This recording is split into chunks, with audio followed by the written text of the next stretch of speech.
You are listening to the Jobbers Court Podcast, a podcast for wrestling fans old and new. Court is now in session.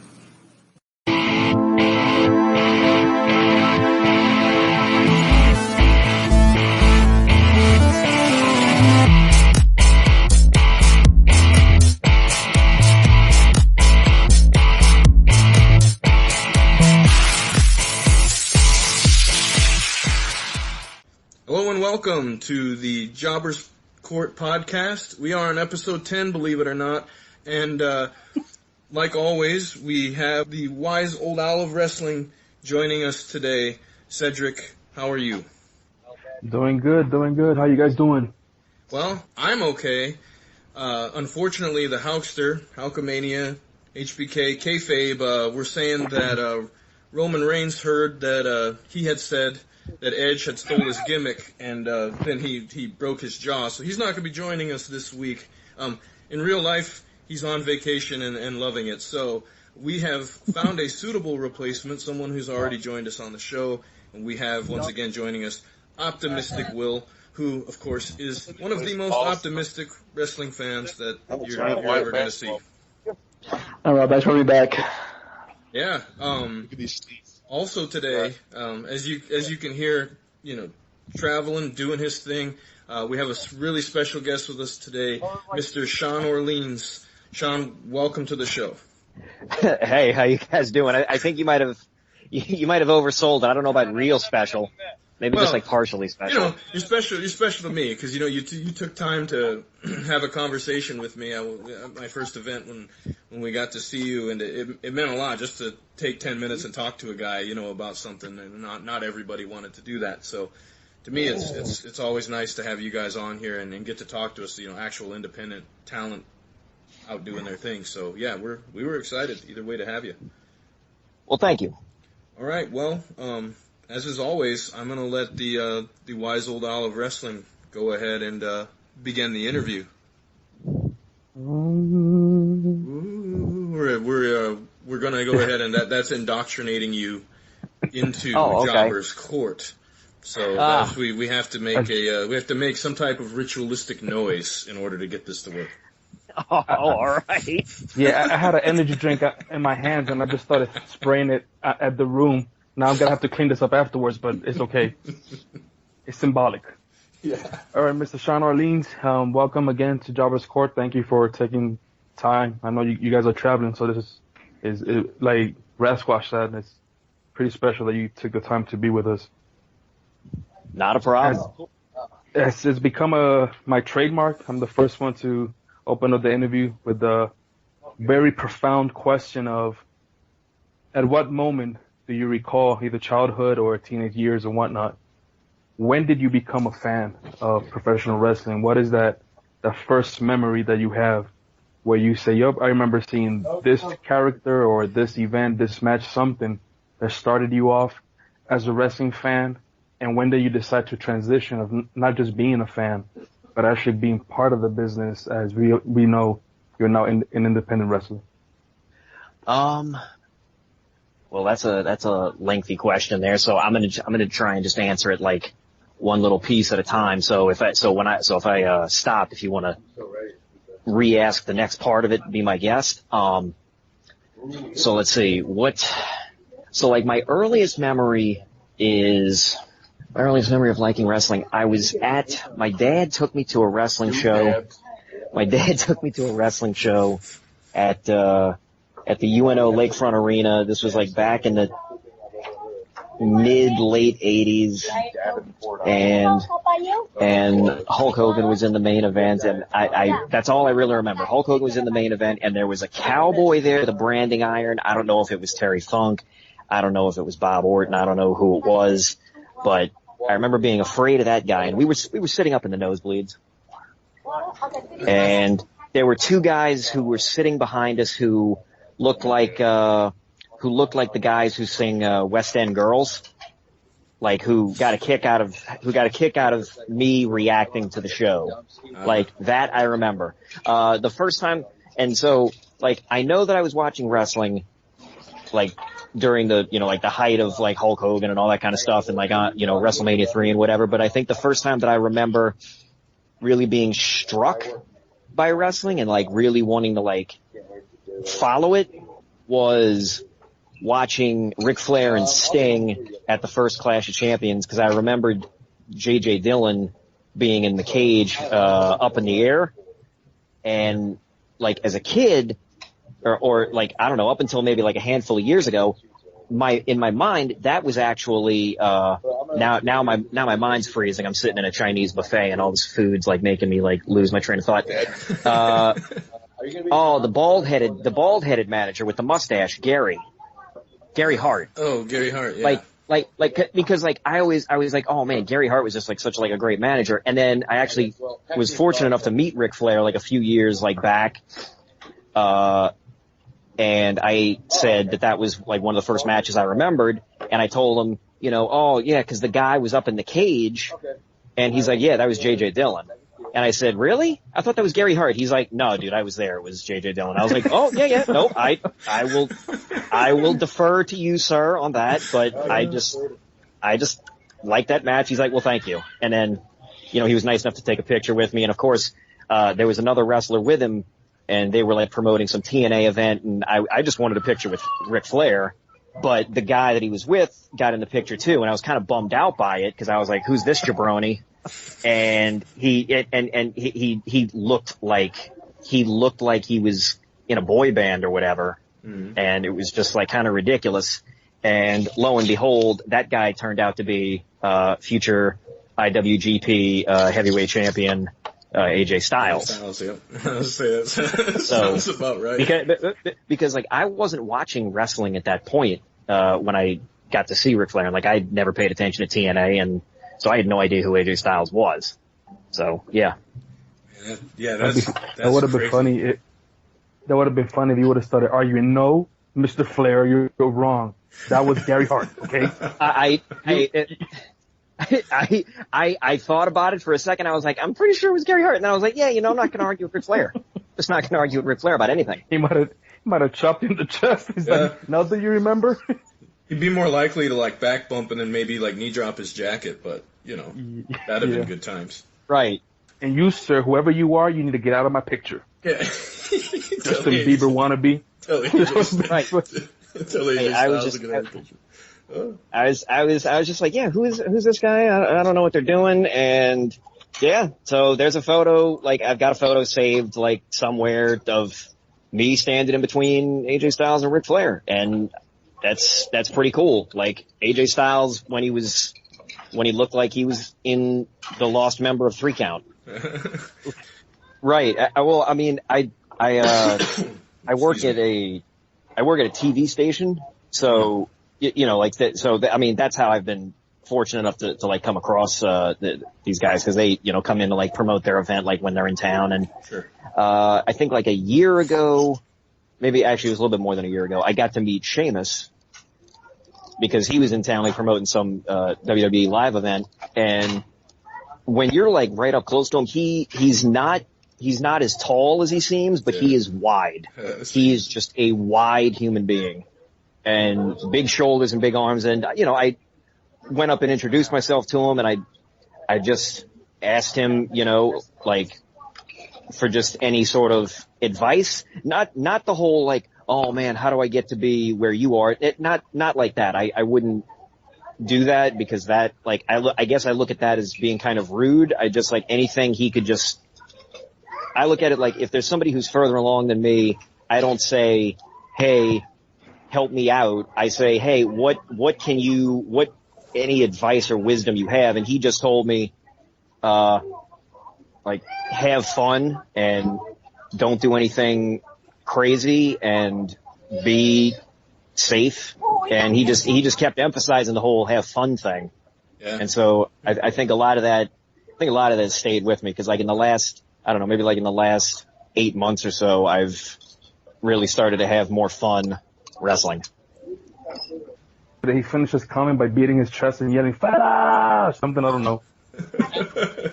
He was wearing like a white dress shirt, and it was pretty hard to tell where the dress shirt ended and like his skin began. Like he is he is white. He is a white human being. And I say that as a guy who is, translucent as wax paper myself, but he is a white human being. That's so funny. Cedric, so the second part of your question for Sean was what again? Just when did he transition from just being a fan to wanting to be part of the business, to actually saying, you know what, I don't just want to sit behind the TV screen or in the fans' seats and watch this. I want to be part of the action. I want to be part of the wrestling business.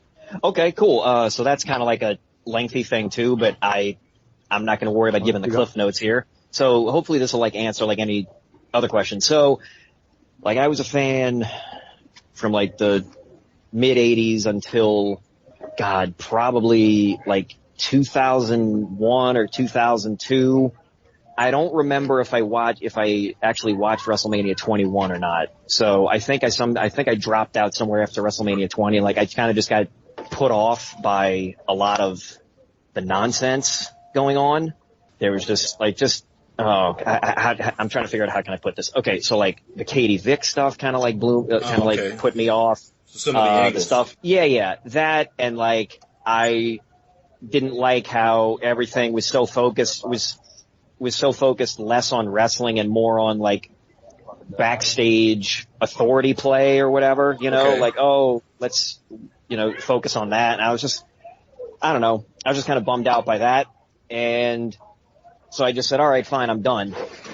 And I came back, I had sort of just stopped watching, and I got interested in when Eddie Guerrero died, I was super bummed out. So I tuned back in to watch the tribute show, and I kind of loosely paid attention. And then when Chris Benoit died, I watched that tribute show, and I was really sad because he I loved him. He was my favorite wrestler. Guys like him, Eddie Guerrero, and Dean Malenko were just the bee's knees for me. And then when I found out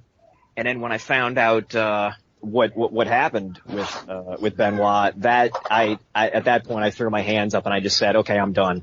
I'm done. I don't want anything to do with this anymore. I can't. I can't. I don't know how else to explain it. Just I had Phil and I was done. Fast forward to 2012 or 2013 or something. So following pop culture blogs or whatever, and all of a sudden people start saying, oh man, y'all got this promo is amazing. This promo is amazing. Y'all got to watch it. This guy hijacked Raw for 9 minutes and just ripped everybody a new asshole and told off Vince McMahon and all this other kind of stuff. And I was okay, I don't know what this is.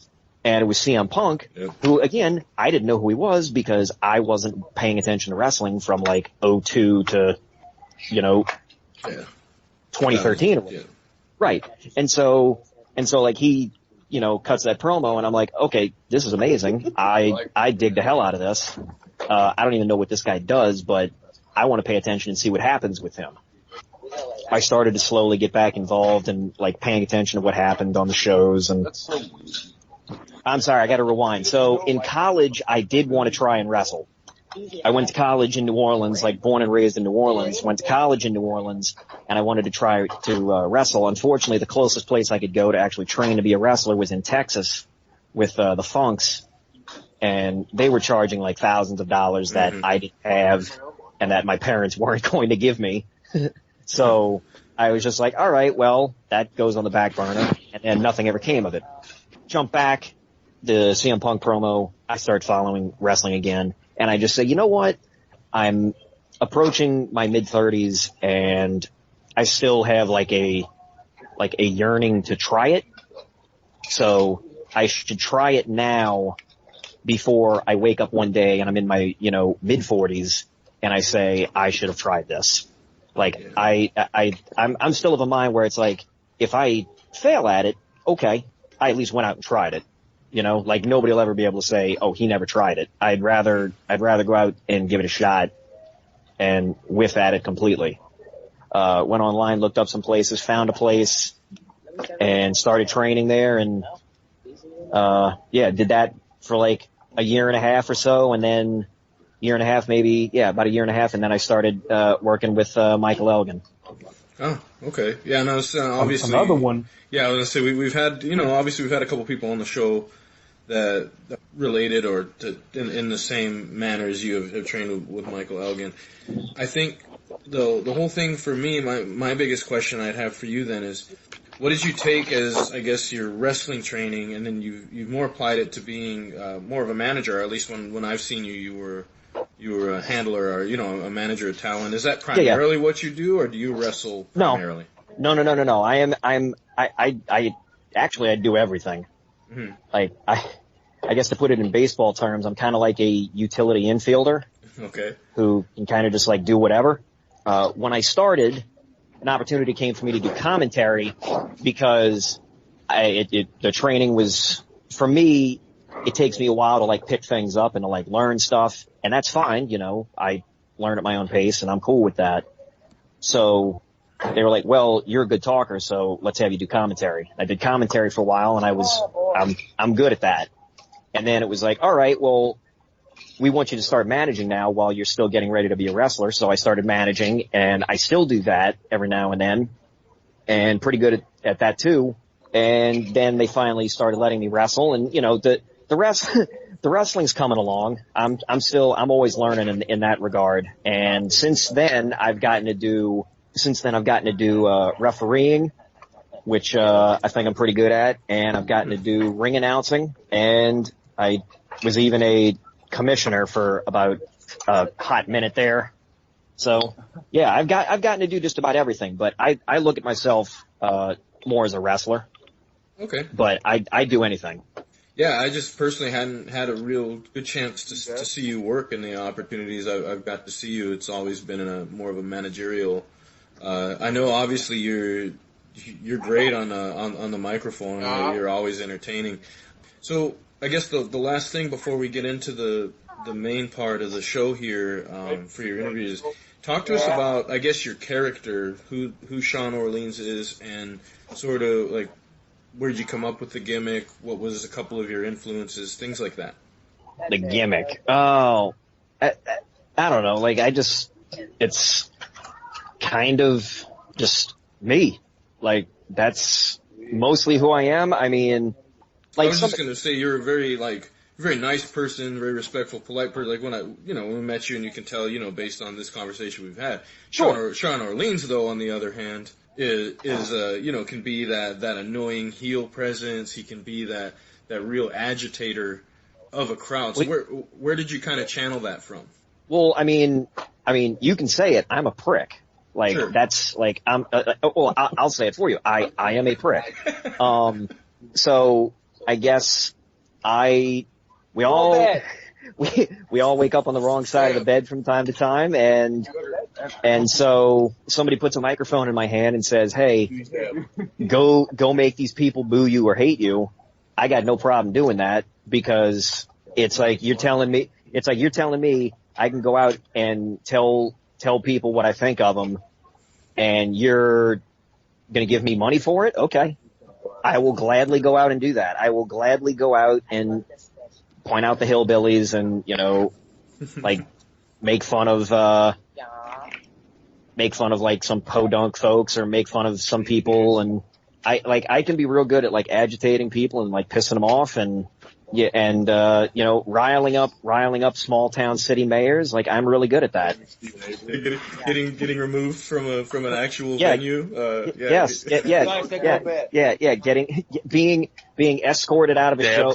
Being escorted out of a show by armed police. Yeah, that's a highlight. Yeah, I was there for that one. Any listeners that were out there, we were really confused because we were like, this can't be part of the show. We don't even know what's going on. And then, next thing you know, they're making you go pack your bags and leave. That was pretty crazy. Which I was like, that's got to be the best heel work I've ever seen. He just got kicked out of town. Yeah, that was great. And apparently I still have heat in Pontoon Beach. But whatever. It was just weird because I was like, I thought it was really great work. Apparently they didn't appreciate it. No. Well, Charlie Daniels apparently didn't appreciate it. So So the mayor, and I'll say it. The mayor of Pontoon Beach is a shill for Charlie Daniels, and he's a big fanboy. Yeah. And you know what? I don't even think Charlie Daniels heard anything I was saying. The man is so old, I don't think he hears anything anymore. So I think the mayor heard something, got his boonie hat in a bunch, and decided to have not even security, actual police, actual police take me away. Yeah. Like I didn't even know it was the mayor. Like you'd think he would have a sash on saying mayor. Or like you'd think he would dress, like you'd think a mayor would dress, not like some Billy of the Hill. Yeah. But yeah, he comes and spins me around, and I honestly thought I was about to be assaulted by some townie, and then I see the police coming up behind him, and I'm like, okay, good, the police are gonna like tackle this guy and lead him away. And then the guy, and mind you, this guy's like dropping F-bombs on me. Sure. And I'm like, okay. All right, sir. All right. And I'm not even paying attention to him because I'm trying to like focus on what's going on in the ring because I'm managing a guy. And the police get there and this guy starts pointing at me. He's like saying, I want this guy out of here. I want this guy out of here. He's gone. I want him out of here. And I'm starting to realize, wait, is he the guy putting on the venue or something? Is he the guy putting on the show? And why are the police just like listening to this guy? And starts telling me like the people in Charlie Daniels, like, entourage were furious. And I'm like, I tell the guy, you do realize my whole point is to get people to not like me, right? Like, I tell him that. I say, you do realize I'm getting booed, right? You do realize like I'm the bad guy. Yeah. Well, bad boy. And he just kept dropping F-bombs and kept saying, I want him out of here, get him out of here, I want him gone. And the police were very polite about it. And they were just like, come on, guy. And I just tell them, well, I have a suitcase. I got to go get it. And they were nice enough to let me go get my suitcase. And they walked with me to the parking lot and they watched me drive into a neighboring Denny's because I had to wait for, I was giving somebody a ride. So I had to wait for that guy to get done. So yeah, that was pretty fun. Yeah, and like I didn't find out that was the mayor until like a few days later, because somebody sent me his Facebook page and I was like, is this the guy? And I was like, I guess, because the guy in the pictures, actually was dressed like with a suit and tie. Sure. And the guy I saw looked like he was about to go on a bass fishing trip. And then a couple days later, I was like, oh yeah, that's the guy, because he started sharing all the great photos he took with him and his best friend Charlie Daniels at this venue. And I was like, oh yeah, okay, so the guy's a Charlie Daniels fanboy. Yeah. Okay, yeah. Great. And he may have been a mark too, like he just may not have understood, what was actually going on. But just for the listeners, I just want to lay it out just so you understand, like the beginnings of this. All you did was come out, basically cut a promo, talked about how the Charlie Daniels band were kind of has-beens, that kind of thing. I can't remember the exact wording you used, but it was along those lines. Charlie Daniels is a one-hit wonder and a has-been, and he's fortunate enough to be getting, like, he's lucky he's even getting booked in Pontoon Beach. Yeah. So. But yeah, I was gonna say, but just from those, it was those comments, and that's all you said. I didn't really think it was crazy out of line or anything, but that's what led to that whole event we were just talking about, and I'm glad we got to share that story, because I remember sitting over doing commentary for the radio show we were doing and just going, we have no idea what's going on. Like, is this part of is this a work, or and then the other guy went to go try to find you, and the police were there, and they were like, back off. And so we were like, okay, cool. So we were like, apparently this is a real thing. What a great moment. Definitely like the highlight of having seen you. I'll never forget, watching somebody get actually thrown out of a town, not just an actual wrestling show. So like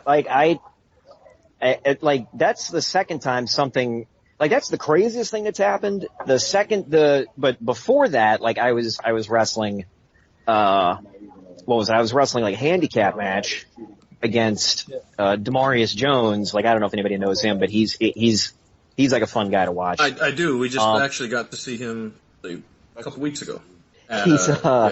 So I get tagged in And as I'm about to climb into the ring, a fan hops the guardrail and blows by the security and slides a steel chair into the ring and says, like, to Demarius, kill him. And then this guy took off, jumped back over the guardrail. I fortunately managed to kick the chair away before Demarius could get to it. And so I was not brained with a chair that evening. But you tell me to rile people up and get them to not like me, I will do that. I have no problem doing that. Yeah, you sure that fan wasn't the major? The mayor for Pontoon Beach again. Yeah, he was coming to get you. I will rile everybody up from the lowliest person to the mayor of Pontoon Beach. No, that's awesome to hear your moments. We already got to hear a couple stories, which is what I was going to ask you about anyway. So we're going to be, just a second here, we're going to be adding another special guest here who's going to be joining us around the round table. And then once he hops on and we're able to get him on, we will do an introduction for him, give him a couple minutes to talk about his wrestling moment because he's new to the show. And then from there, we will get online with the topics. All right, so it was great having Sean Orleans on for an interview. Unfortunately, with all the immersion going on in his venture to a Chinese buffet, he was unable to continue with the remainder of the interview. They had to get going. So it was great having him. Just want to make sure you guys know, if you type in Sean Orleans in Facebook, you can find the guy, find his like page. On Twitter, it's at Hack'em Drops Ball, so HAKIMDROPSBALL. Now, he's a big Saints fan, so obviously that sort of relates back to that, so keep that in mind. But he's got some good stuff on Twitter, and you want to follow his wrestling stuff. Also, you could probably find the Charlie Daniels Band ordeal that he was talking about earlier. Try searching that on YouTube. It was a heck of a time. Definitely one of the weirdest wrestling situations we've ever been in. But replacing Mr. Orleans, we have another fellow podcaster on the show with us today. Cedric, you were able to get in line an individual for us. Do you want to go ahead and tell us who you have for us today? Yep. So not only did we have one special guest at the beginning of the show, we are lucky enough to have a second guest, just like Rasquash said, a fellow podcaster. He is the host of Hardcore Wrestling Podcast, and his name is Mr. Dwayne Hadley. Welcome, Mr. Dwayne, to the Jobbers Court. Thank you for inviting me. Alrighty. Let's get you initiated quickly. Yeah. I forgot my own. There we go. We can't be official without having your ritualistic sacrifice of a virgin. I just did it for you, so we're done. He's ready to go, and let's get this one question out of the way. A quick question: What got you into wrestling as a fan, and what transitioned you into being part of wrestling business as a podcast host? Shoot. Well, it's actually an interesting story. Like everything else that I'm passionate about, it was a complete accident. I was born in the 80s, so in the 90s, early 2000s, my first TV was the one with the rabbit ears where you had to wrap the tinfoil. Maybe I'm older than all you guys, who knows. And I stuck a VHS tape into the VCR, pressed record when I went to bed, and it just so happened that one of the things that I recorded was Monday Night Raw back in the day when it was King Booker. And I was, slowly getting into it, but I really got dedicated into preferably WWE about 7 years ago. I started watching Raw, SmackDown. Of course, it was back then, maybe 7 or 6 years ago, we had ECW. And before I got replaced by NXT version 1, which was complete crap, but that was then, this is now. As of podcasting, again, complete accident, I was Googling how to create your own show for free, and it popped up with a website that gave me the opportunity to create a podcast. And since I'm not the kind of guy that's into that many things, I'm a very simple person, and I'm a wrestling fan, so I thought, what the heck, create a podcast, call it the Hardcore Wrestling Podcast, and it's been a blast since, oh, good gosh, maybe, I believe we started in September, I think. Okay. So what kind of, like, what's some of the main things you cover in the show? Do you guys cover news? Do you cover a little bit of everything? What's the whole premise around your show? Well, it's really evolved from being a results, reviews, and views of WWE from Monday Night Raw, NXT, SmackDown. It was not until I met a man, and this is going to be a cheap plug for former executive assistant to Triple H, Randy Helms. He actually encouraged me to check out the indie scene. So I went from it being a WWE-themed results and reviews to doing that every now and then, but mostly interviewing the indie wrestlers, the people like Maru, Jack Jordan. There's so many people that I never heard about. You probably never heard about them. Your fans probably haven't heard about them, so I gave them an opportunity to tell a little bit about themselves, share their views about the business, and I actually had the coolest opportunity to interview Mr. Bill DeMott, and that was awesome. that was the, holy cow, giving myself a boner of an episode. I just want to say that'd be no laughing matter, that interview. Oh, absolutely. Hey, we're all about puns on this show, so nothing wrong with that. Yeah, I like the way you say, giving the average listener or even the hardcore listener the opportunity to meet some of these guys. That's one thing. Some of the guys that have been private messaging me on Twitter, which again, thanks for all those that have actually volunteered to guest in the next few months. That was the one thing that I've told them. I'm like, hey, I think our podcast started as just three guys that love wrestling and just want to talk about it freely without feeling judged. And it's slowly transitioning into a platform for indie wrestlers to come on, give their side of the story, how they started as fans, how they started as indie wrestling. And it gives them an opportunity because one of my biggest, I don't want to call it disappointment, but that might be the right word to use, is when a star that I've seen for years in the indie circuit jumps into WWE and somebody says, who's this guy? This guy has no clue what he's doing. And you're like, whoa, right.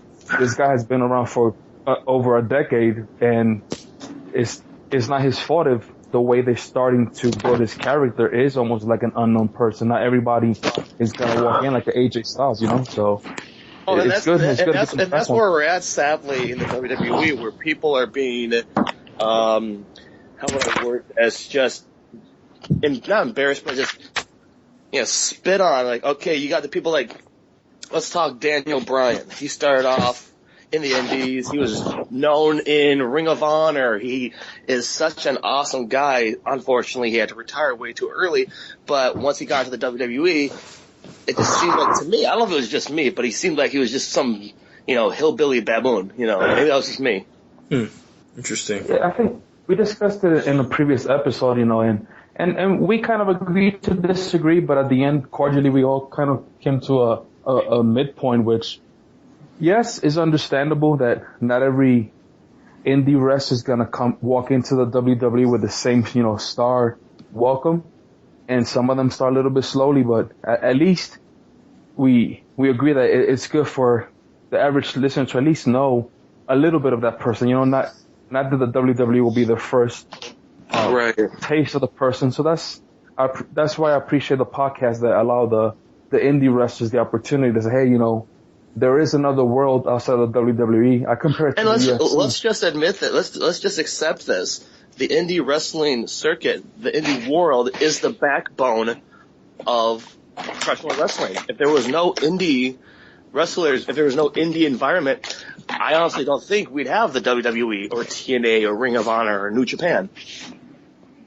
Yeah, no, I completely agree. And having, gotten into a area that's a larger hub for independent wrestling, it's definitely that's the case. You can see where these guys get their sort of grassroots start, and then eventually you're going to see these guys in Ring of Honor, and then eventually you're going to see these guys, in other places. The ones that are on an elite level. Haven't got to see ACH at one of these events, who's now becoming a star in Japan. Ring of Honor, those type of things. Like, just being able to watch someone's progression like that is amazing, and I think that's why fans get so,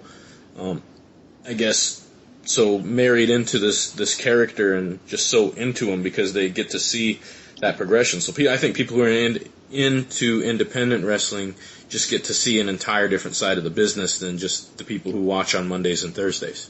Oh, absolutely. All right, so before we forget, go ahead and tell everyone where they can find your podcast, so in any way, shape, or form, your social media platforms. That way they can get a hold of you and get to see all of your material. Awesome. I appreciate that. And, listeners, if you want to check out the Hardcore Wrestling Podcast, all you got to do is get onto Twitter. This is the best way for you to stay up to date with our new episodes, our past episodes, even upcoming episodes on Twitter.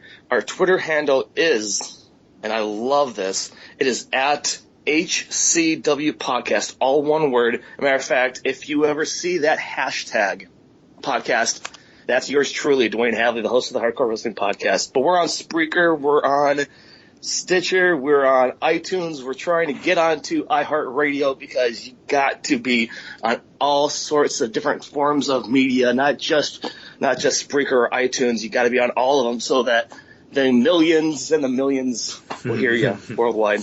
Well, raise an eyebrow to that then. So, we're going to be covering a couple different things today, and we're happy to have you and have your opinion. So, I want to start out first tonight. We're going to let Optimistic Will, who has been patiently sitting and waiting, and I'm just picturing there with a smile and a happy smile on his face, because I know how much he loves wrestling. But what we want to talk about is pay-per-views, these network specials. They have them every month. Sometimes they might have 2 in a month. Will, do you think that these things are good or bad for the wrestling business and the storylines and everything else? Well, they've been doing one pay-per-view a month for a while now, right? I don't know when that started exactly, but it's been... At least, yeah, even when they had they used to have the brand split, so it would be a SmackDown show and then a Raw show. So it was a little bit different because it wasn't including everyone on all rosters. But yes, they've had a monthly pay-per-view pretty much for probably at least 6, 7, 8 years. So I think once a month is fine. It seems like we've kind of gotten used to it. I think just throwing like random ones in here like they're doing with Roadblock this like tomorrow night or tonight, excuse me. It just seems like it was, it's tonight, sorry. They just kind of threw it in at the last minute. It seemed like it kind of came out of nowhere. I don't know if that's going to be best for business, because everyone was kind of excited for WrestleMania. Everyone knew that was the next pay-per-view, and then all of a sudden there's this event that's not a pay-per-view, but it's on the network. And I do think it's a little too much, but. Oh, I agree. Yeah. At least you don't have to pay for any extra. I guess that's one thing. You can say at least it's not more money, but. Well, in the previous these previous events were basically just house shows that they were televising, but this one seems to be a little bit different. They're having titles be defended, that type of thing. So you don't think it's bad though? You think it's okay? Just you like watching these network specials once a month, Will? It might become a little. Once a month, I think is good. More than once a month, I think it might become a little too much for an average fan. It's just a lot to keep up with. But then again, you could stream it live. You can stream it later on. You don't have to watch it live. So I guess maybe it'll work. Yeah, well, there's a chance it's not going to bother anybody, I don't think. But yeah, let's get your hardcore opinion on this subject. I felt my spidey senses tingling. I had a feeling you were going to ask me. No disrespect to your opinion, kind sir. Your opinion's your opinion. My opinion's mine. Let's just state one fact. Roadblock, stupid idea. We already know it's going to be Triple H versus Roman Reigns at Mania, and then they decide, let's have Dean Ambrose go against Triple H for the title. Let's also state this fact. When somebody defends their title, whether it is the WWE World Heavyweight title, the IC title, the US title, tag teams, whatever, they always retain it on their first defense. So why in the world would we be looking for, will Triple H lose the title at Mania? I don't know. Probably not. Yeah, I don't know. That's one that's kind of up in the air. I know for this Roadblock thing though, if anybody thinks Dean Ambrose is going to win, I think you're going to be really sad when it happens. Now, what are they setting up with this? I don't know. I think primarily this show is just to further whatever they have, because they haven't really set up a lot of matches for WrestleMania, so maybe this is their platform to try to set up a few things where it's not pre-recorded, there hasn't been a lot of information about it, and there's not going to be as many spoilers. So I think that maybe this is their way of trying to set something up for WrestleMania. Cedric, how about you? What do you think of this event? Okay, I'm probably gonna add a few more things to what's already been said. First of all, there was a time that we only had the main pay-per-views. You had your WrestleMania, you had your Royal Rumble, your Survivor Series, SummerSlam, and it was a good build-up. I think Mr. Canton, in the last episode, he talked about how you would actually build a match to these big pay-per-views because those were the ones that you had. Yep. And I remember when all of a sudden In Your House got introduced, and that was almost like a house show, but on another pay-per-view, another special that you had, and you would add more pay-per-views on top of already, at the time, a very saturated TV lineup. You had your Raw, you had your SmackDown, you had your Superstar, you had your Sunday Night Heat. You had so many different shows that it got a little bit too much, kind of a little bit overwhelming to a certain point. I think nowadays, when we talked about brand splits and when we talked about folks getting injured and stuff like that, to add more might not be the best idea, in my opinion. And I know last podcast we also discussed about oversaturation, overuse of Dean Ambrose on Raw, on SmackDown, and everywhere else. So to me, it's almost like adding one more thing. I like your perspective, Rasquash, when you talk about with so much uncertainty and the way things have been kind of slowly progressing to what should be the biggest pay-per-view of the year. WrestleMania is probably one of the few times in a while that you've seen the slow progression where even on Cybernet where people are talking about maybe the NXT special being even probably better than the WrestleMania. So they obviously have to do something pretty quickly with the time that they have left. But to me, instead of adding another last-minute network special, I wouldn't have minded them putting this on Raw, for example. You know, we've been talking about how Raw has been full of so much talking. You got a 3 hour, and it's not even 3 hours, like 3 hours and 15 minutes. And when you cut the commercials, when you cut all the promos, when you cut all the talking and interviews and rewinds and all that stuff, you have such little bit of meat when it comes to actual wrestling.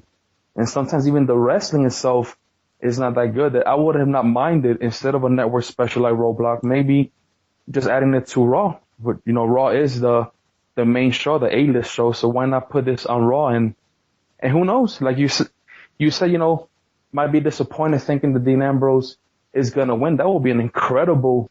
Oh, that would be incredible. Oh, yeah. Incredible, because it's something not expected. You know what I'm saying? We're all pretty much thinking, well, Triple H is going to win. Maybe something's going to happen, but we're all thinking he's going to win and he's going to defend against Roman. But what a wrench to this whole thing going towards WrestleMania if Dean Ambrose would have won. But definitely, even my wife was saying that. She was like, I remember the days when you saw the championship being defended on either Raw or SmackDown, depending when they had the brand split and whatnot. She was like, when was the last time that you've seen the championship turn hands on one of the TV shows? Yeah. I don't really remember that one. Well, Roman Reigns just did it when he beat Sheamus for the title a while back, like a couple months ago. That was the last time it changed hands. And that was great. Before that, I can't remember when was the last time that we saw something like that, you know? Yeah, no, it'd been a long time before that. I saw a chart, and it was like the number of times that the title had changed hands on TV, non-pay-per-view, had decreased by something like 320-something%, basically from 2003 to 2013. So basically, once the Attitude Era ended, it was like the title was just not going to change hands on TV. If it happened, it was going to happen at a pay-per-view, or I guess network special as they call it now. Right. Don't get me wrong. Like I have the network since the day it started. But at the same time, not everybody does. And that might be a way for them to bring more fans to the network probably. But at the same time, you know, I don't want everything to just be left on the social media platform, on your YouTubes, on your Twitters, on the network. I would like to see more on the actual shows themselves. And to me, personally, I would have been more than happy to see this roadblock possibly just be an actual Raw show, a super show before actual WrestleMania. Well, you know, and I really hate to say this, you know, no disrespect to Vince McMahon, but you do know that it's not going to change until he either retires or dies, and then it's Paul Levesque and Stephanie McMahon that take control. Because you see a complete difference in production between Raw, SmackDown, and NXT. Triple H has complete control over NXT, and it's so different. It's so much better, even though it's, you know, like in baseball, it's the minor leagues. Sure.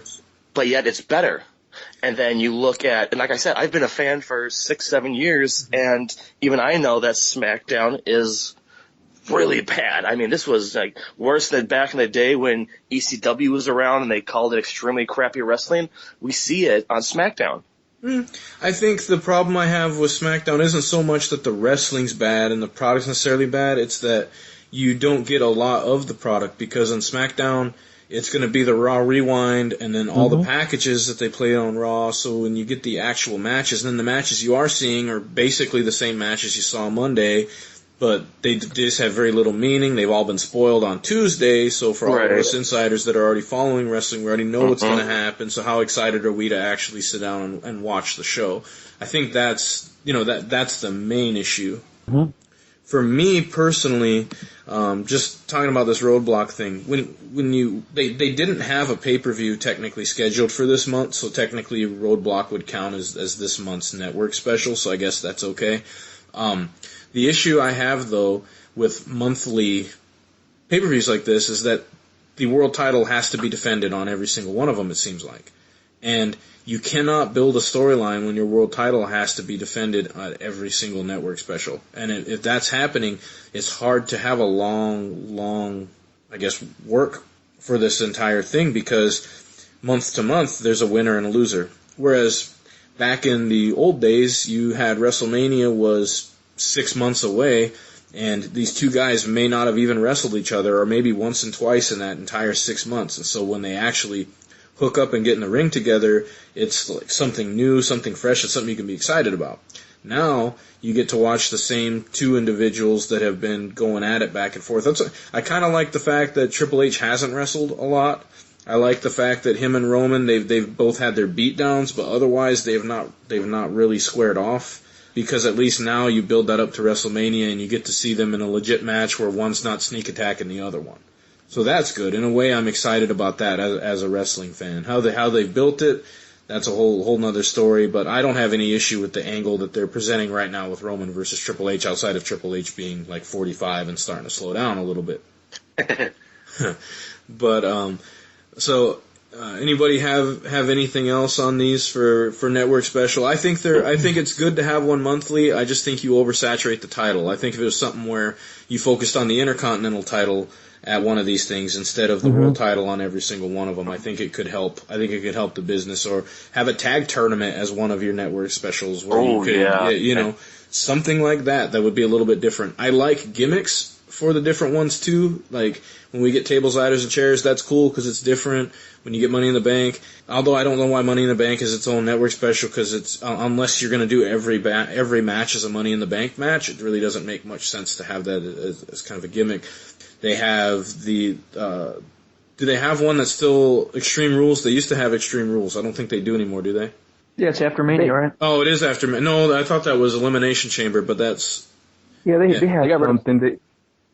They don't call it anymore like the ECW one night only thing, because then obviously we had another night only a year later, and then another night only the year later, and the next thing you know, it wasn't ECW anymore, it was just Extreme Rules. So but I was just gonna say, but those are the type I love when you have like the gimmick style and where they're setting up an actual something different, because we don't get to see Extreme Rules matches, hardcore matches. We don't get to see that stuff very often anymore. So, because of the PG, because we're in the PG era where we have to be politically correct, and I was talking to either Randy Helms or Bill DeMott, and he stated, let's just accept it that it's not the WWE of back in the day. This is a company with stockholders, with shareholders, with people that are investing money, so they have to be family friendly. And we've got children that are watching. Do you think mom and dad in Des Moines, Iowa want little Jimmy,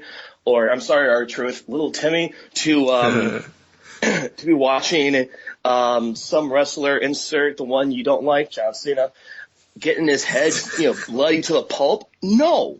Don't get me wrong. I would love to see John Cena get his head beat to a pulp because it sucks, but nobody wants to have a child watch it because children are so, what's the word?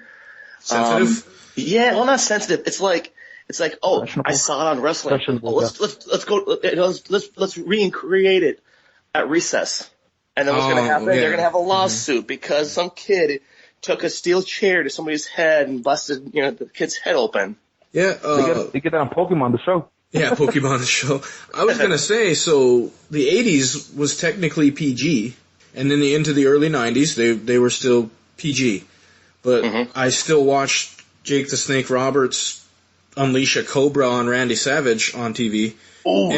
And as a kid, that, resounds with me to this day as that moment in time where wrestling changed my life. So just because people label this as the PG era, I think that there's a lot of things I would call this the bad creative era, not so much the PG era.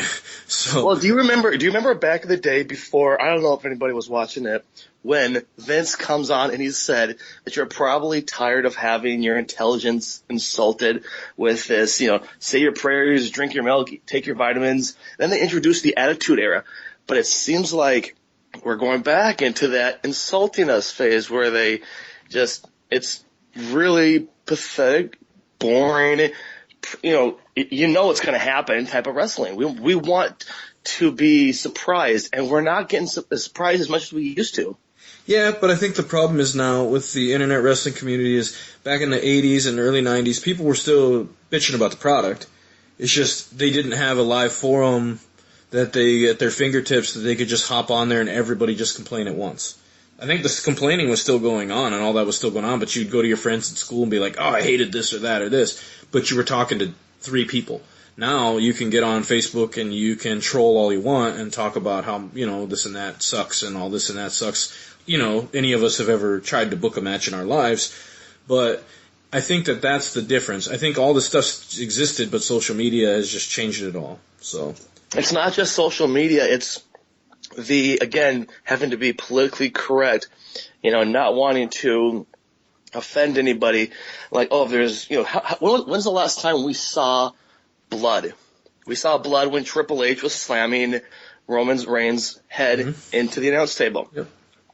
Does anybody remember the last time we saw blood before then? It was the Lesnar Taker match. Yep, and that was. But it's more rare. It's a rarity. Sure. But back in the day when we had Mick Foley falling off the top of a cage, my gosh, that was hardcore. I wish I was watching back then. Thank God for the WWE Network. Only $9.99 a month. First month is free. You get this opportunity to see all this stuff, so you don't have the excuse, oh, I didn't watch it back then. Yeah, you did, but hey, you're able to watch it on the network. All right. Well, I know we've been on this subject for quite a while. It sounds like overall we don't have as much of an issue with the monthly pay-per-views as we do with the content of them and the way that they're booked. Absolutely. So, cool. That's good insight. Great stuff.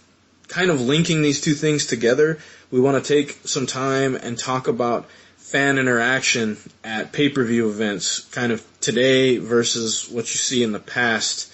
Will, your thoughts on crowds today versus crowds? I know you watch older wrestling too, so maybe crowds from back in the 80s and 90s when you were watching the older stuff versus what we see today. Your thoughts? I feel like the crowds today, they complain a little bit more. They want to control the show. back in the 80s and 90s, fans, they might boo or something if they don't like a gimmick, but they're not going to just start chanting CM Punk's name because they don't like whatever's going on this second. They're not going to chant some guy that left 3 years ago. That never would have happened back then. No. And like the hijacking of shows, I know they tried to spin it to make it work for them with Daniel Bryan or the Occupy Raw, whatever they did, whatever they called it. Yeah. But man, Raw. I feel like the crowd ruined 2 Royal Rumbles just because Daniel Bryan didn't win them. And you almost never have a guy, well, I guess they have people sometimes will enter a Rumble after they lose, but the guy usually gets tossed out right away. So to think he was going to lose to Bray Wyatt, I think, and then go on to win the Rumble didn't make a lot of sense, and the crowd just wanted it and cried the whole time, and then cried the next year. And it bothered the hell out of me. Yeah. Mostly because the matches themselves weren't bad, but yeah, the crowd definitely made it awkward, and they and everyone I watch social media, people wanted Batista back pretty bad. They get him back and he wins, and they did nothing but boo him. Well, I think part of that problem was trying to have him come in as a face, though, because that's not what he wanted. That's not what the crowd wanted. I think they wanted to see aggressive heel Batista, and that's not what they got. But all right. Well, I think it's also the fact that, before he returned, before he came back, when's the last time we saw him? It's been a couple of years or so? Sure. And then he wins the Royal Rumble. He has no storyline history. It's like, okay, he wins the Royal Rumble because a couple months ago he had a feud with the current champion at that time. No, there was no storyline investment. It's all about investing our attention into our favorite, whether you are a Roman Reigns fan or if you are, blind as a bat and you're a John Cena fan, you're investing in your favorite wrestler, or you're investing in seeing the one you hate so much lose. But then Dave Batista comes back. No disrespect to him. He's a great guy. But he won the Royal Rumble too soon. Maybe he could have, won it the following year or something like that if they had him on. It was too soon for me. That's why I was infuriated. I will say this. If the announcers could have put it over correctly and had talked about Batista's success in Royal Rumbles in the past. Because if you look at his past, he had won a Rumble before. He was in the Final Four, I think, 2 or 3 times. He had always been successful in Royal Rumbles. I think if during that event they would have put that over more, you could have got that feeling, at least watching it at home. The crowd obviously wouldn't have gotten that, but watching it from home, you would have got that feeling like he deserved to win because of how successful he had been in the past. But like I said, that doesn't really matter, because it doesn't matter about his past, about his resume. He had no current era history. If he would have been back in the WWE 2-3 years prior, and then he wins the Royal Rumble, then it would have been justified. Sure. But he just came back. Yeah, and I mean, on your first night, going out. But I mean, it's like Kevin Owens coming out his first night and beating John Cena. Like, that's just something where you look at it and you're like, okay, is that how I would have booked it? I don't know if I was in that situation. But things like that, sometimes you get those surprises and those things that happen that make it sort of, not only a surprise. In this instance, it just wasn't a surprise that the crowd wanted. And that's okay. Stuff like that happens. And then, of course, they sort of ruined it the following year. And it was that when I said that arena should never get a pay-per-view ever again. If that's the way the crowd's going to be, they should never have another one there. But it is what it is. Because Pittsburgh and Philadelphia, they should both be banned. I remember. Those stinking ECW fans. Right. Yeah, I just think that's what ends up happening. Cedric, for your fans at live events today and in the past, what are your thoughts? It's funny we're having this discussion, and because really what brought this up was us, you, Hawk Standing, and myself talking offline about it and expressing like our different opinions. And especially last week when we were getting ready for the Von Erich versus Beer Money. You guys brought up a point. I'm still a little bit sour about the Von Erich, but anyway, you guys brought up a good point, which was, the crowd, not even admiration, just the love that crowd had for the Von Erichs. You know what I mean? Yep. You could tell who the faces were, babyface in the Von Erichs. You could tell who the heel were because they will boo the crap out of the heel. But it was just extreme passion that the crowd had, and you look at Lucha Underground, even TNA Asylum, even though some people don't like it, but I'll give that. Ring of Honor, some of these indie wrestling, we call them indie, even though they're pretty much growing pretty big at this point. You can tell the difference between the fans are invested in the match. You know what I mean? They'll boo the heel, they'll clap and just shout for their favorite wrestler. But then you come to the WWE and you have folks singing a song, like Will said, calling on a wrestler that doesn't want anything to do right now with the company or the wrestling for that matter, regardless of what he says. You have folks calling for JBL, playing with a freaking beach ball, doing the wave, clapping and going crazy for the heel, which is it's okay. It happens.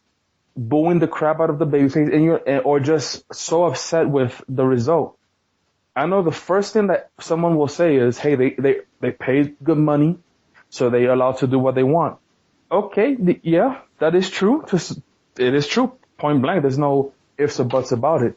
But when you compare it to the old school guys that they too paid their money, you know what I mean? But they understood the business to the point of a fan should understand it, not beyond what a fan should understand it. And I think social media and other things are to blame for some fans wanting to act like they would book a whole wrestling match and succeed on day one. But you also had respect for the business as well, you know, for what these guys are doing. People kind of talk about the wrestlers like, whatever, I can do that. Yeah, go ahead, try, Bailey. Let's see if it's going to work out. And in all honesty, you know, I love wrestling.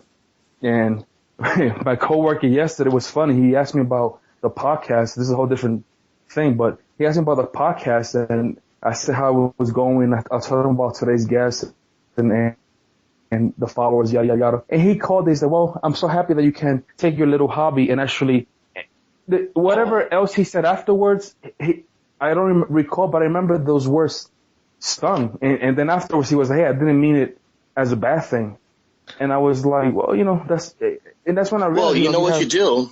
You know what you do is if they're not down with what we are passionate about, then we've got two words for them. Shut up. Yeah. Suck it. I'm just messing with you.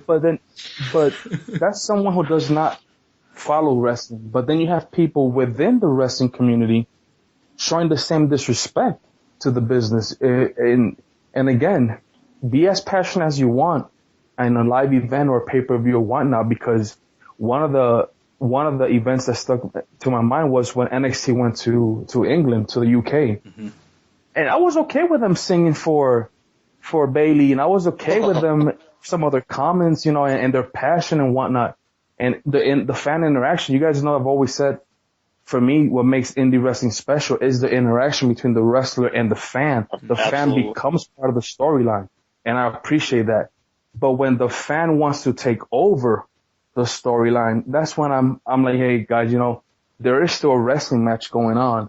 And if the wrestlers got to stop what they're doing because you are just not paying attention to it, you're calling JBL, you're calling the King, you're calling whoever it is you're calling, you're like, it can get to the point where it can become a distraction for the wrestlers in the ring, and it could become a distraction for the viewer just watching it through the TV, because you're not like, what the heck? What I'm listening to right now is the commentators talking about the darn fans, and respectfully, but they're not even focusing on the fight itself. So it got really annoying when you would hear all of a sudden in the background, hey, we want Bailey. I'm just sitting there screaming on my TV, shut up.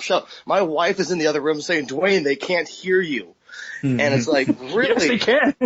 I know they can. And it's like, and I've got a high blood pressure, guys, so yeah, it's a bad idea no, man. It's a bad idea for me to get angry. And I'm sitting there like, they need to shut up. And then I remembered, oh yeah, I can press mute. Yeah. I'm gonna say this, and NXT, I'm primarily talking to you. I had a hard, people love the show, love the product, love that. I had a hard time watching it. I really do, because of the crowd. People are like, well, their fan interaction is way better. Is it? Or are they're a crowd that really looks to put themselves over, it seems like, on almost every show. And I think that they're familiar enough with the product and they love the product so much that sometimes they're just trying to interject themselves into the show, which is fine. But I see some turd sitting in the close to the front where the camera can see him, close to the hard camera, and he's reading a book on purpose in the middle of a match because he wants to read the book so the camera can be like, can show him and people can take pictures of him reading a book during the match. Well, maybe it's a really good book, and maybe he's just trying to prove to the people that know him that he does know how to read. Sure, but why'd you buy a ticket then? You gonna buy a ticket to read a book? Like, I get really annoyed by that because I would love to have had that seat. I would love to have, had the money to pay for that seat and go sit there and be right there where the hard camera is and down on the floor and all that. And then some of these guys are down on the floor and that's what they're going to do. Or doing the wave. Or do the wave all you want in between the matches. Do it all you want. Just like in a football game, it's not like they're waiting and it's like 4th down and 1 and this intense thing in a football game and the crowd's doing the wave. No. That's stupid. Or when you're chanting for another wrestler while 2 other wrestlers are out there. It's just, to me, it's very disrespectful of the talent. And people will say, "Oh, I agree." Yeah. And so I actually couldn't watch NXT as much as I was enjoying the ring work. I was having a hard time watching it because of that. Then we have Raw, which is what we've seen these last few weeks especially. I love the pop Shane McMahon got coming out, and I felt the same way. I was really excited about it. It was cool. But anytime you have something that they don't like, they boo. What crowds, and we need to smarten up some of these smarks out there, because a lot of people are like, oh, well, we're all intelligent, we all know everything. If you really knew anything about wrestling, you would know that the way to make an impact is to not react at all. If a guy comes out and you boo him, he's getting a reaction. So you're still getting a reaction, which is all Vince is looking for. Oh, well, they're booing him, but it's still a reaction. That means that people are still paying attention to the product. Oh, yeah. If a guy comes out there and it's quiet, it's dead, that's drawing attention. It's much like what was it, the Academy Awards, was that what it was a couple weeks ago? Lady came out and they introduced her and she came out and there was literally not even a clap. Like, nobody clapped for her, nobody did anything for her. And so she's just like, hey, talked about something, and then walked away. There was not a clap, there was not a cheer, and it was the most awkward thing. And I think that in wrestling, it's the same way. If you don't want to support someone, do not boo them, do not cheer them, just keep quiet. Well, I think there was something at one point, I don't know if it was like last year, where somebody was trying to get it trending on Twitter. I remember seeing it on my Twitter account, again, at HCW Podcast, where they were saying at a certain point, everybody should either turn the channel or if they're at the arena, get up and go get a hot dog or something, just to prove that, hey, you know what? We're not satisfied. I think it might have been SmackDown or something. I don't know. And it's like, you know what? We have the power to be able to tell WWE, specifically Vince, or maybe he's too deaf to hear us, we don't like what we're getting. Yeah, he's sitting there earning those millions and millions of dollars. And maybe that's, we need to do that. They need to listen because we're the ones that are investing our time and money in this product. Yeah, I totally agree. And I think that if they had something like that where people are getting up and they're just leaving during the match, do I think that's disrespectful of talent? In a way, but it's better than drawing attention to yourself as a crowd. That bothers me when you're like trying to get more over than the wrestlers are. That always bothers me. But. Well, let's not forget the wrestlers are getting paid to entertain us. And if we're not being entertained, then they don't deserve to get paid. So we have the right to express our emotions. If we're not satisfied, boo, get onto Twitter. But yet, you can go a little too far. But yeah, we have the right to express how we feel about the product that we're investing in. I also think that people don't consider that, wrestlers are still people, and they do have feelings. And as funny as that might seem, how do you think Roman Reigns feels right now? Like, he's working really hard. He has a good move set. He has a decent look. Obviously the kids and women love him. He's selling a lot of merchandise. He's doing all these things that he can do, and he's just trying to work as hard as he can. But every damn time he's out there, the crowd's booing him. Now, if I'm him, you take that energy, you say, look, I'm tired of this shit. I want to turn heel, and I want to show the crowd, like, what they've done to me. But they're not allowing him to do that. So how do you think he feels? I'm sure he's frustrated. You can tell every time he's out there. When you hear the crowd booing him, you can see in his face he's frustrated. He wears his emotions on his sleeve all the time. So I just think maybe they're not paying attention to the feelings of their own talent sometimes, because the talent wants one thing, and then they're just like, no, we got to finish whatever it is we're doing. Well, it's because that they're not seeing their favorite wrestler where they want it. And yeah, Roman Reigns is constantly doing this, constantly doing that. But yet, let's not forget, at one point, he got the title finally because John Cena was constantly doing it. Sure. And I don't know, it's to me, I feel like, and I agree with you 100%. You know what? They're men, they're women. They have studied this art, this sport. I'm calling it a sport, people. I'm not calling it, I'm not calling it a man's soap opera. Now, this is a sport, physical, because they can get hurt, and rest in peace. All the wrestlers that have died both in the Indies and WWE. It's real, and the fact that people are booing and hissing because they're not getting their way. How about you sit down, shut up, and enjoy the show? Yeah, either that or quit watching. Go ahead, quit watching. I'm fine with that. If it's going to keep you from complaining, please, for the love of everything, just quit watching it. I'm fine with that. At least then. Can we start a trend on Twitter? Hashtag quit watching. Yeah, quit watching, or like loyalty, something. Yes. Jesus. No, I get that completely. So, any other takeaways? Otherwise, we're going to cover this. We're going to cover this tag team portion of the tournament, and then we're gonna close the Jobbers Court for the week. Well, you got anything, Will? No, I think we covered just about everything there. I just want to say something really quick for our listeners. I think I speak for all of us when I say we're not saying that you guys should not express yourself, that you guys should not voice your opinion. You do have a voice, and you should let your favorite wrestler know that your favorite wrestler, the heel, that you boo them, and if you're not happy with the product, you can express it. It's just when what we're really focusing on is the hijack of a show, and if you guys really want to understand completely what we're talking about, just look at the Von Erichs. Since this is fresh in my mind, just look at the Von Erichs and how people reacted in that show. The love for the wrestler and the booing for the heel, but nobody was trying to the fans were not trying to interject themselves as the number one character in the show. They were just enjoying. You look at any of the matches in the 80s and the 90s, even look at some of the indie wrestling, the fans are trying, not all of them, but they're trying to be part of the show as a fan. They're immersed. Not the number one character themselves. But it's funny, and I'm going to close my comment with this. It's funny how those fans that try to do more than they should, like the ones with the signs, the ones with the costumes, that even the WWE tries to get away from, as we found out when The Rock went to those three guys. I guess he himself said it, I'm breaking character here, and I know it's going to tick off a few people. I was in preparation for the LOD versus the Wyatt family. It's funny, one of the matches that they had was in the old Manhattan arena, that they had a little really close quarters arena that they had. Mm-hmm. I think ECW has something there, but I might be mistaken there. I think that's it was fun. I think it's where they used to film Monday Night Raw. I think it was a really small arena. Yeah. Mm-hmm.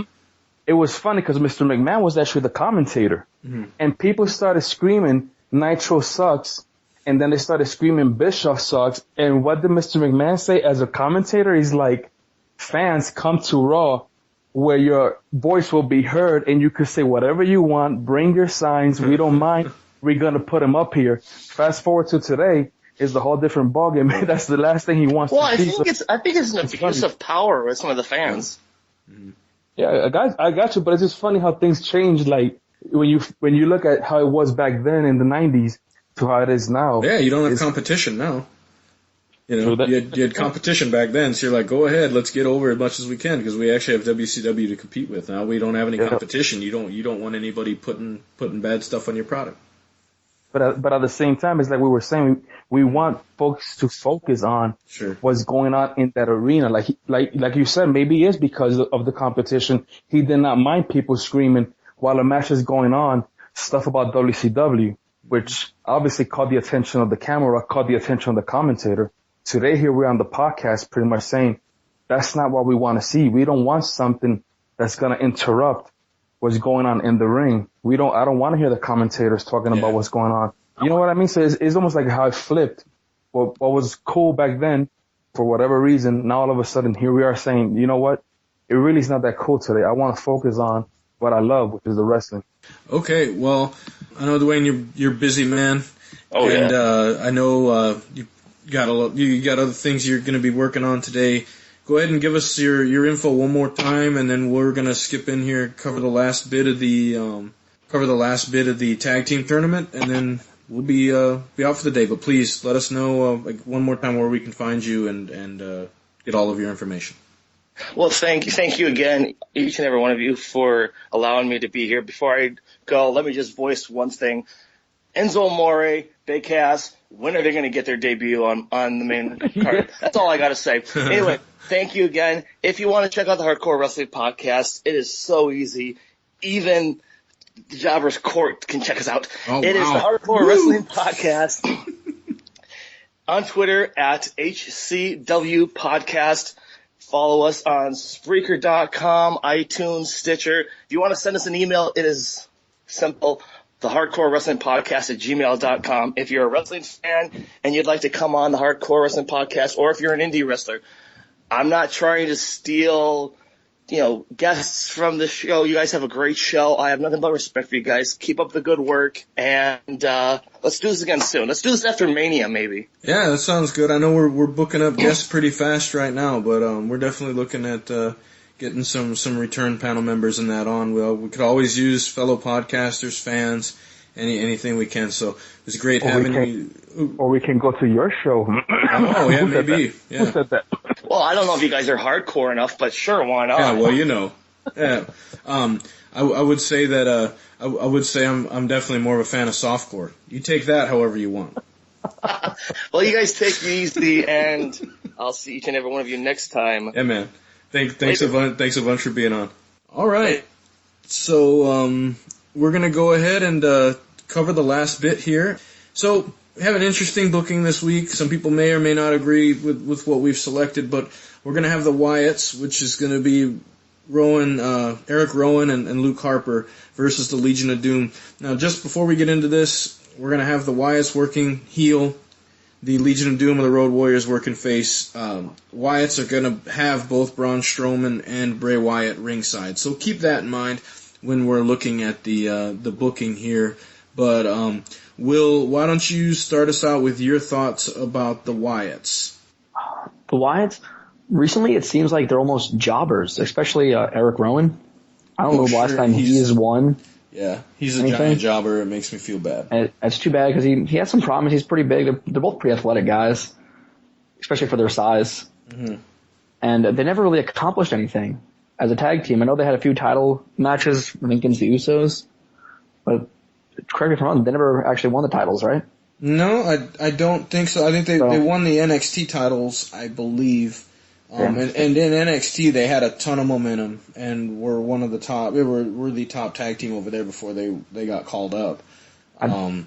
So that's sort of where their prestige sort of ends from that perspective. Yeah, I think their gimmick holds them back a little bit. It's a little too much sometimes to be like the face of the company or a face of anything. At least for Bray Wyatt, maybe not so much the tag team division. These two. Sure. Cedric, your thoughts on the Wyatts? I like the Wyatts.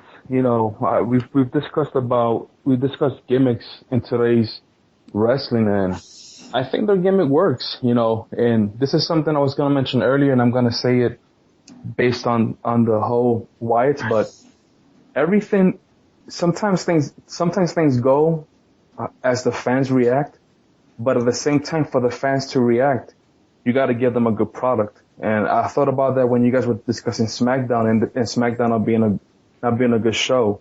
For something to work, you got to put the time into it and give it, a good base. And for me, the Wyatts, they're a good tag team. And when I see them losing for no particular reason to a team that, in all honesty, if you looked at it as a real thing and not a predetermined product, when you look at it as a real thing, you're like, man, these guys should easily be in this team. Mm-hmm. So why in the world are they losing? All of a sudden they start getting a little bit of momentum as a stable, they're destroying people as a stable. You see the famous finish with Bray Wyatt on his knees, the three other big dogs behind him, and him doing his follow the buzzard.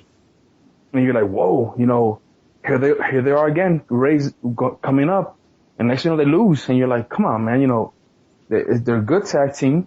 They're Eric Rowan, Luke Harper. They're brawlers with some wrestling moves, especially I think it's Eric Rowan, not the red bearded one, but the black bearded one. That's Harper. That's Harper. Yeah. Okay, Harper. He has some good moves. Like yesterday, he did I think it was like his own variation of Michinoku Driver, and I was like, the guy has moves. His discus lariat, it's second, in my opinion, to JBL's running lariat. You know what I'm saying? So there's some strength to it. Even JBL has commented how strong of a lariat he has, and his kick, his famous where he's almost splits kick the person. So there's a good moveset there, and at one point I could see them dominating, just like when we had the Brothers of Destruction dominating. I'm not putting them to the same category, but just them two, no interference from the other two on the outside. They do have the look, and it's just unfortunate the way things sometimes go. They might not have a finishing move, but I have no problem seeing the discus lariat from Harper, but it's somebody's career sometimes goes the way they're being booked, and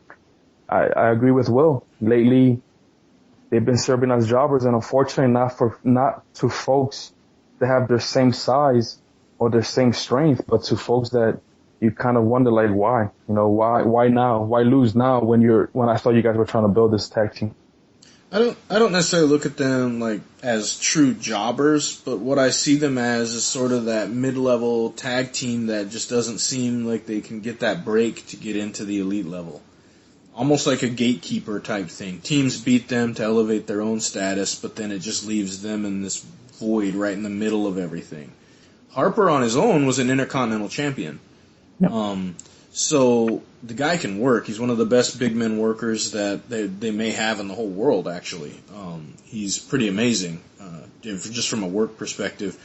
Bigger than Cesaro by 40 pounds, can still move around fairly fast. Not quite as athletic, but definitely from a working perspective, he can do a little bit of everything.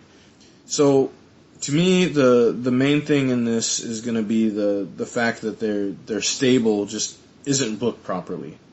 If they had been booking these guys kind of like how they had booked the old Ministry back in the 2000s, I think that you could have a super creepy, just astonishingly in awe type of team. But honestly, I think the Wyatts are going to make their money as faces eventually.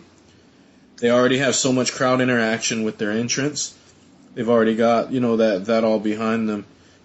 So I think that just, with everybody with the cell phones out, that whole gimmick, I think that they can get that really weird vibe, but it just sucks people in. And Bray's ability on the microphone is fantastic. But from a pure wrestling perspective, if we're talking Rowan and Harper, I think that Rowan sort of holds that tag team back, at least the way he's being booked right now. He's literally the one that almost always gets pinned.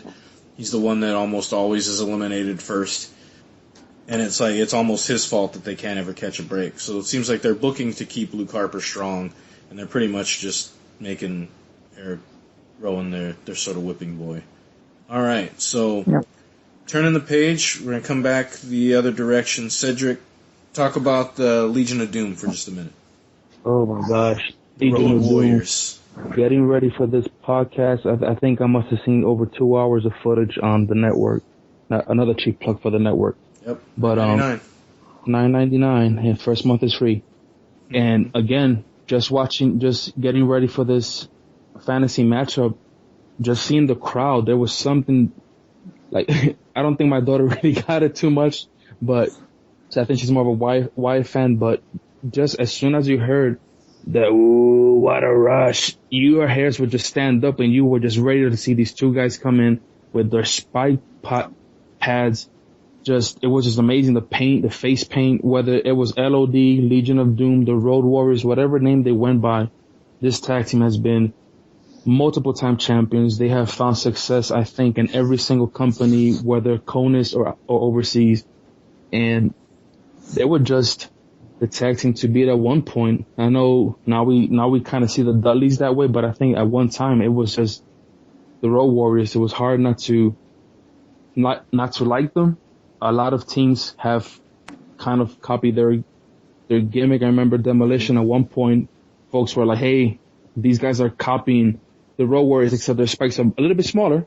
But so they were just a great tag team, you know, just smash mouth, brute force.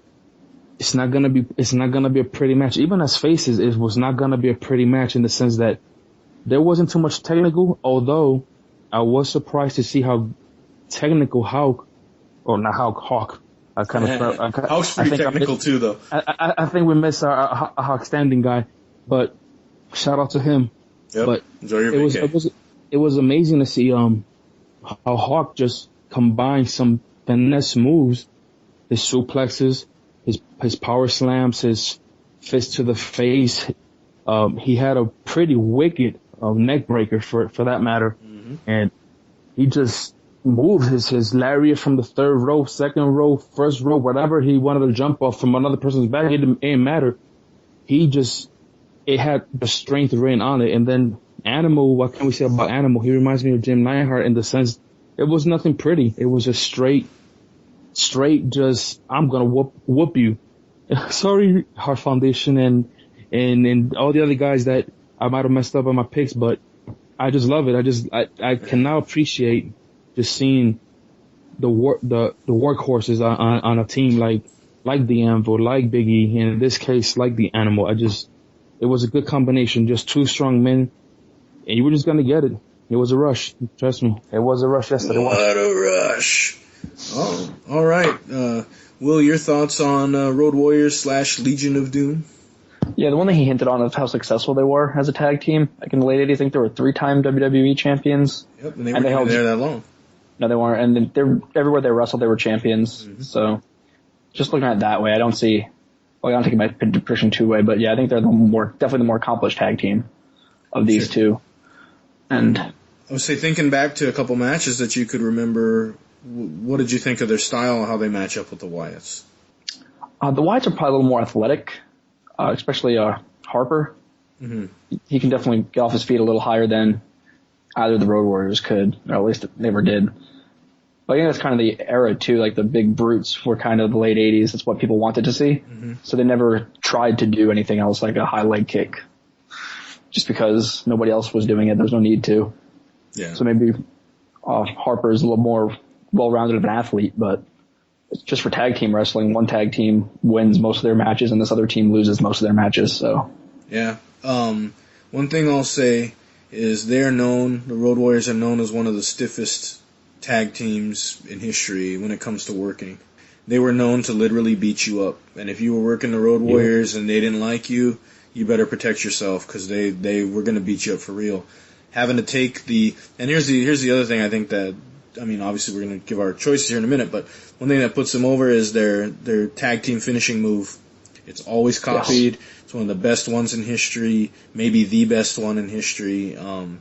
And if they did not hit you properly coming off that rope, they could hurt you, and they didn't care if they hurt you. It was your responsibility to land right once they hit you, and they talked about it and how mean they were and all these things. I just look at it from the perspective of, I mean, these guys I think they were champions in Japan at one point. They were champions. They were rookies of the year, actually, I believe it was 84. When they first started, they won rookie of the year respectively for their tag team. So they were successful from their very first year until their very last year. So, and if I saw Animal come out to wrestle tomorrow, I'd still be excited to see Animal. He's still in great shape. If they did something with him and his son now, who doesn't play for the Rams anymore, that would be pretty cool. But anyway, just my opinion is they're the most dominant tag team if we're talking prestige. Now, if we're breaking this match down, match for match, individual for individual, I think Hawk is underrated in his athleticism, and I think for his time, he might have been the most athletic big guy they might have had in the company. But large men are not unfamiliar to them. I mean, they destroyed the natural disasters at one point. I watched them do that in a match, and both those guys were 400 pounds plus. So strength isn't an issue, size isn't an issue. So you match these two tag teams up. Legion of Doom just has too much. I think they could isolate Rowan, but I think at the end of the day that it's going to be a brawl. This would be something that most likely with the other two individuals that are outside, Braun Strowman, Bray Wyatt, I see this match ending probably in a disqualification because the Wyatts really don't like to lose clean. So they get the advantage and the Wyatts are going to lose, but they're going to beat up LOD, in the process and get disqualified. Cedric, how do you see things going down? Well, in preparation for this, I wasn't really. I thought it was going to be just the two guys representing the Wyatts, no interference. I got to put a spin on everything. And then I got to change your mind.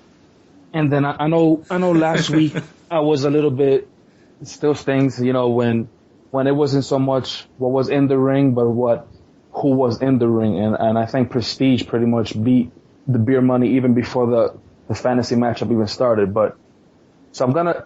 If that were the case right now, obviously, just like Will said, prestige-wise, who would win. But if I just see it for what's in the ring, I agree with you. I think the other two would obviously try to interject.